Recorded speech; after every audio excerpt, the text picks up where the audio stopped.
Have you ever heard about the monkey ladder experiment? If you have not, you need to listen up because this is going to change your life. So in this experiment, a group of monkeys is placed in this room and there's a ladder leading to a bunch of bananas. Whenever a monkey tries to climb up the ladder to get the bananas, all of the monkeys are sprayed with water. Eventually, what happens is the monkeys learn to avoid climbing the ladder to get the bananas because they don't want to get sprayed. Now, as this experiment progresses, what actually happens is they take out one of the old monkeys that knows about the water spraying and they replace it with a new monkey that does not know. So when that monkey tries to climb the ladder, all the other monkeys are like, heck no, we don't want to get sprayed with water, so they stop that monkey. They actually stop him from climbing up. Now, over time, all of the original monkeys, they are replaced. And now, even though those monkeys don't know, like they've never been sprayed, okay, by the water, but they still prevent all of the monkeys from climbing up the ladder. They will not go up to get those bananas, even though they've never been sprayed. They have been conditioned to not only not go up the ladder, but to not let anyone else go either.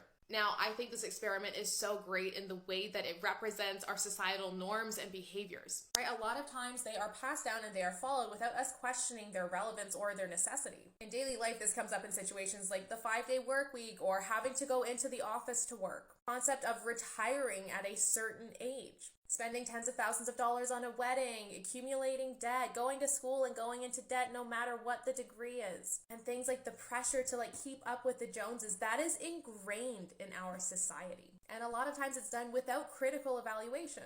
Now, a lot of times people go along with it because they're like, this is the way it's always been. And if you start to question things, you ruffle feathers. People don't like it when you stray from the path. And just like the monkeys in this experiment, these norms can continue without anyone actually understanding the real reason as to why do we do things this way? And when someone does start to question why things are done this way, they're met with criticism and they're condemned and they tell you, well, this is just the way it's always been.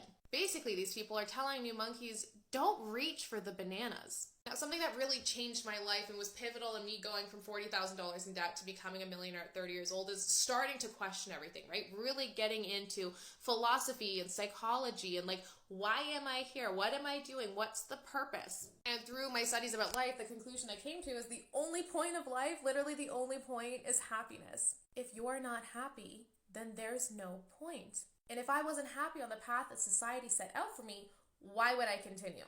And this went from the smaller side of things to me deciding, hey, I'm not going to go into debt for my wedding. I'm not going to have a wedding cake. I'm not going to send out paper invites. We're not inviting my mom's cousin's dog's sister's aunt's post office worker. And now this went as far as me turning the traditional path completely on its head to saying, F that, I'm not retiring at 65 because I don't want to give up the best years of my life. And the wedding thing, that pissed people off, but me telling people that I'm retiring in my 30s, that makes them angry. They don't want me to climb that ladder. But here's what I found. What's waiting for you on the other side of these societal norms is happiness. I'm happy now.